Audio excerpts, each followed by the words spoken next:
It's another Monday, you know what that means. Another week filled with the usual mundane pre-programmed routines, thinking we're actually making a difference in the world, but in reality, we're just prolonging our inevitable death on this flying rock in space.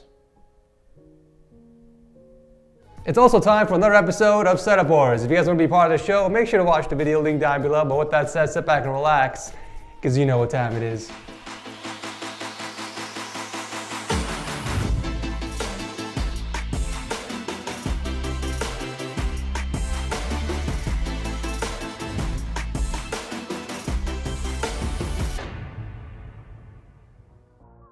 Imagine using only one software to control all the RGB lighting from your setup. Well, with today's sponsor, Signal RGB, you can do just that. I've been using these guys for over a year now, and I just love how I was able to replace 6 different programs with just one, making my life so much easier. With Signal RGB, I'm able to completely customize the lighting in my setup, from the peripherals to all the PC parts. In the Devices tab, you can see a full list of compatible products that work with Signal RGB. And under the Layouts tab, you can position all the gear anywhere on the grid to get the perfect flow of lighting in your setup.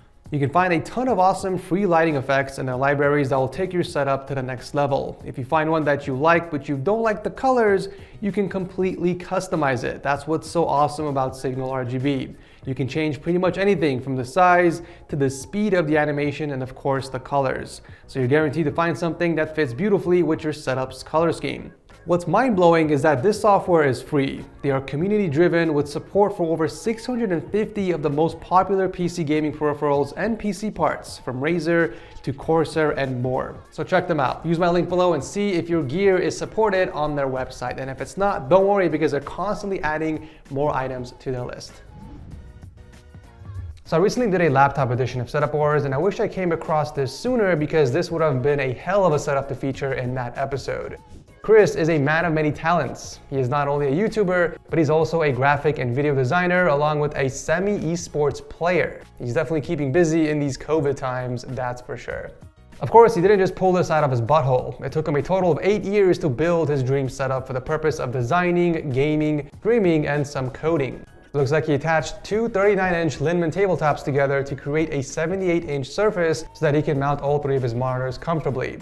I'm not even mad that all 3 are different. I'm just happy he did his best to align all of them together. The middle one is a 240Hz monitor, which he games on, while the other 2 75Hz monitors are mostly for multitasking. What's interesting is that he owns 2 keyboards. Both are 60%, but one of them is the Corsair K65, while the other is a DK63, both with HyperX pudding keycaps, however.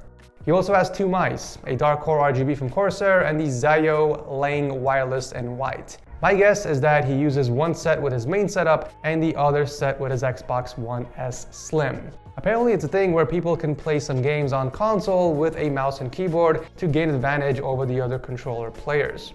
At first I thought the white thing on the desk was a speaker, but turns out it's actually a Wi-Fi router. The only audio source from the setup are from the PDP Level 50 gaming headset that he has stored underneath the desk, which is also where he keeps his laptop.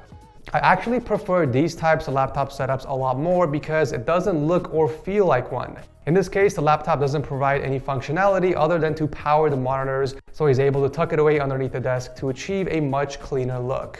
Of course, if you ever need to take the laptop or use it, then you would just simply undock it from the bottom. I think this is a nicely balanced setup. There's a good amount of personality and functionality. Well done, and thank you, Chris, for starting off the episode. Here's a pretty badass setup for my Dragon Ball Z fans out there. This is pretty cool actually. So Dale, who's from Perth, Australia, built this setup for the purpose of work, gaming, and streaming, and he's calling it Imperfect Cell.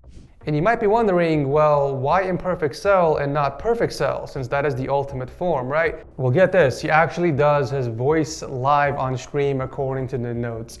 Okay, there's no freaking way, okay? Me being a Dragon Ball Z fanatic, I gotta check this out myself. Hold up. Oh, that's a cool intro. Hello everyone, welcome all. How are we all? I hope we are well. Welcome to a new week. That's it? Monday. Hold up, I wanna hear more, man. That was pretty cool.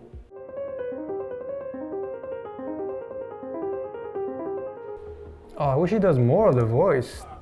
That was really good. All right, well, that was short-lived.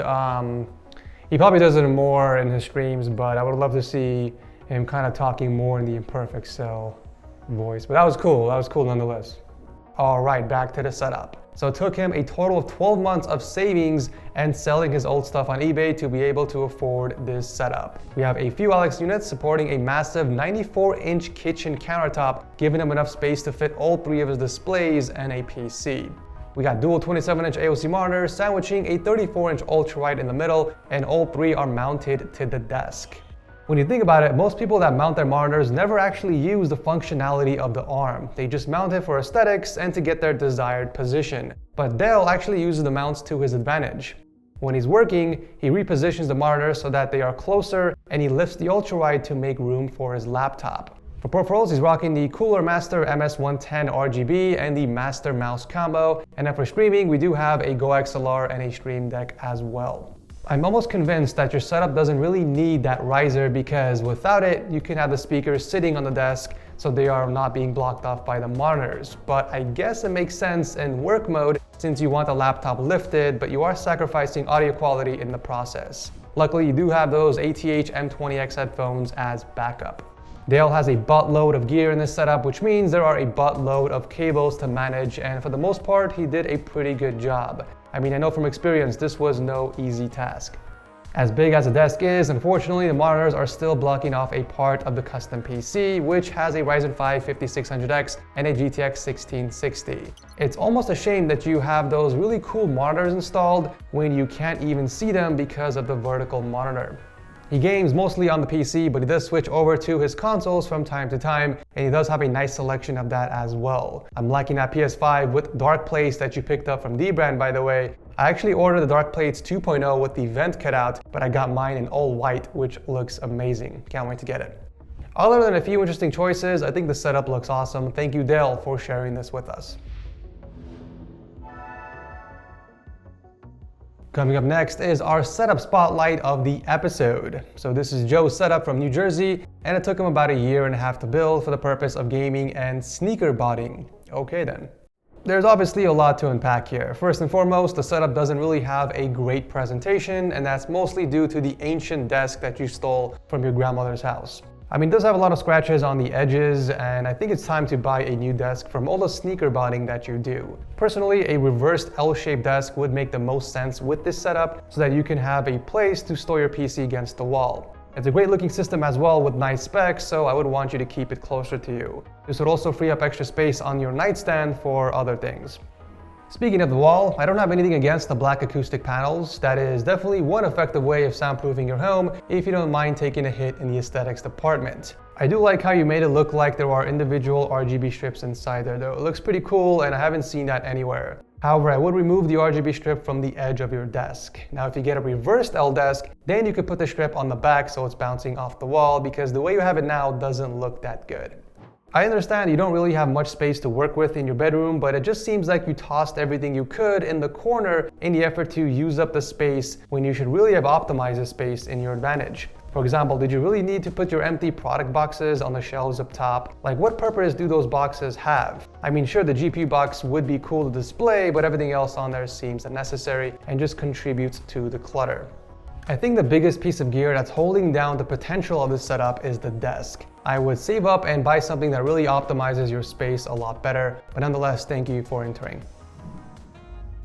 Don't got space on your desk to put both of your PCs on? Well, why not stack them like Lewis did for his quad display battle station? He's a retail manager from England that built this setup in the span of 3 years for the purpose of gaming and streaming. We got 4 monitors mounted against a custom cut kitchen countertop and a few Alex units for support. The 2 center monitors are 144 Hz, while the outer 2 are just 75 Hz, which are mostly used for multitasking and watching chat while he streams. He does have 2 PCs, but he only uses 1 keyboard for both with a USB switcher. However, he does have 2 separate wireless mice for each system. For audio, I love what he did with the speakers. Mounting them against the wall not only brings them up at ear level, but also keeps the surface minimal and clean. However, when he streams, he does switch over to his Astro A40s and the Yokoman Studio mic combo. Cables are managed pretty good. I don't have any major concerns, but I do want to talk about the stacked PCs. Now obviously Lewis doesn't have much space to work with, so this is pretty much the only way to go about running dual systems, but I do have some concerns about the airflow from the bottom PC. The shelf seems like it's sitting a little too close, potentially cutting off some of the airflow. But with that said, I don't see that being a huge problem considering you actually have the gaming PC on the top with an i9-9900K and the MSI RTX 3070 Ti. While the bottom streaming PC, which I don't have any pictures of unfortunately, is equipped with a Ryzen 5 2600 and a GTX 1080 reference. Overall, I do like the good use of space for this setup. It could use a bit more personalization other than a few posters up top, but still a really solid battle station. Thank you, Lewis, for sharing this with us. Finishing off the episode is Stefan from Portland, Oregon, and his extremely clean gaming setup. Immediately, my eyes are drawn to the lighting above the monitors. I think it's very cool to see a combination of Nanoleaf products instead of using the usual triangular panels that we see everywhere. It's refreshing. It's also nice to see a retro synthwave color scheme. It's actually been a while. If I had to choose between a 180 degree or a 135 degree dual monitor layout, I would choose 180 just like Stefan did without a doubt, since that is the most appealing from an aesthetics and functionality standpoint. I mean, sure, you get the nasty bezel in the middle, but in exchange, you don't block off a chunk of your desk by having one of the monitors going at a 45 degree angle.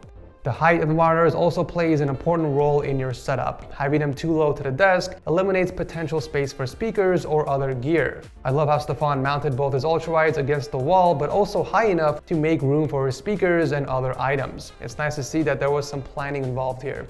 Moving on to peripherals, we got a white Razer Viper Ultimate and a custom GMMK Pro with 62 gram tangerines and the GMK laser keyset, which matches nicely with the mousepad and the setup's color scheme. While getting work done and listening to music, he sticks to the Sanyon active speakers, but he switches over to the Logitech G935s for gaming. He stores the headset on a pegboard where he also keeps some of his other custom and modified keyboards that he built. Really nice work with the cable management. All it takes is a single cable rack to neatly hide all the wires underneath the setup, which all channel to the custom PC, which has its own dedicated shelf. We got some nice specs inside the H510 Elite. A Ryzen 7 3700X paired with a Gigabyte RTX 3080, very nice. What I love so much about this setup is the neutral colors, allowing him to easily switch between any theme he wants, and he's even got a matching mousepad for each theme, which is pretty cool. Such an awesome and well executed setup. Thank you, Stefan, for sharing this with us. As a reminder, you guys can always pick up a cheap Windows CD key for less than $15. Just click on my link below and use the code TS20 for an extra 20% off. Once you get your CD key, just visit the activation settings in Windows and change your product key. It's that simple. And that will do it for today's video. As always, make sure you guys comment below. Let me know which of these setups was your absolute favorite. And if you guys enjoyed Setup Wars so far, maybe consider tossing a like before you head out, as it does help out the channel a ton. If you guys are new here, consider subscribing because I host Setup Wars every single Monday. Thank you so much for watching, and I'll see you very soon in the next one.